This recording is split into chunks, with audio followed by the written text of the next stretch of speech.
What is up, guys? Eric here from ABM Productions, here with my reactions, etc. to UFC 321.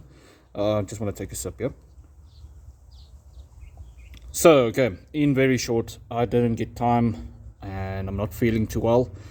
So, I didn't do my homework and share what I saw, blah, blah, blah. Now, the only thing that you need to know, sorry guys, I'm just focusing all around me. Remember again, living in dangerous times and stuff. Plus, the neighbor just popped up when I started making the video. Anyway, so before this fight, I didn't like the narrative that Tom Aspinall's just going to run over Cyril Gane. I was like, listen, guys, he's a top heavyweight for a reason. There's a set few heavyweights that clearly has a lot of skill.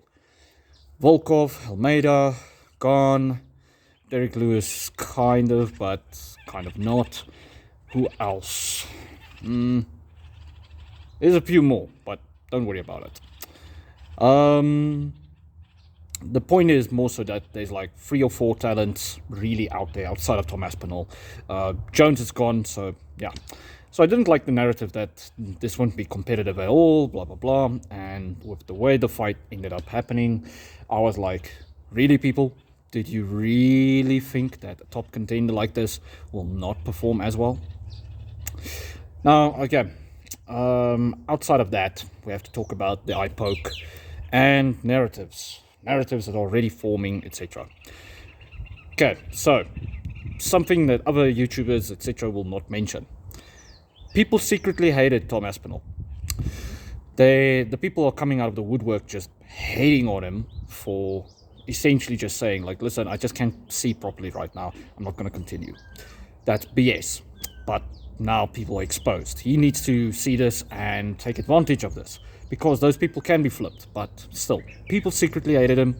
Other narrative that really come to light is that people wanted to have a reason to dog on him, and that Cyril Gane was winning the fight. Cyril was not winning the fight. He was just behind. He was doing very well, but he was just behind. Now, here's the problem that I saw. Tom Aspinall wasn't using his kicks.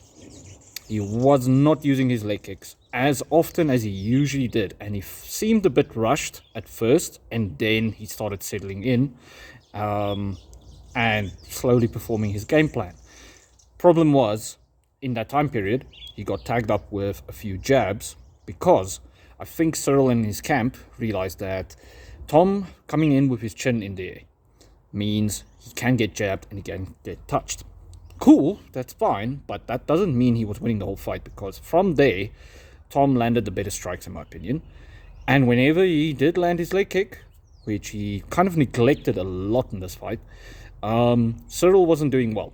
Now, with guys that move fast, your best bet is destroying their legs. And in boxing, it's destroying the body. Remember, you cut a tree at its base. You don't cut it up top, you cut it down below, and then you drop it. So this time it was weird that Tom didn't really chop the legs as much. He really didn't, which is weird. Anyway, that all happened before the eye poke. The eye poke was really bad, and I'm so shocked that people can't use their heads here. If you have ever closed your eye and poked it by accident, do you know how bad that feels? And then on top of that, a finger going in, as well as what happens is your eye gets dislodged. I've had that. It's horrible. You can't open your eye keeps doing this. And you can't see because, by proxy, you can't open your eye.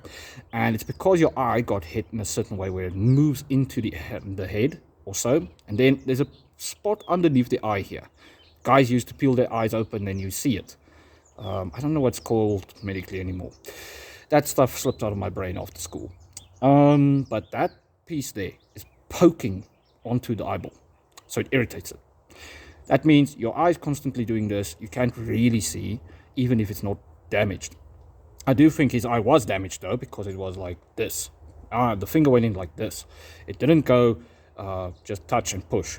it was fish hooking it that way.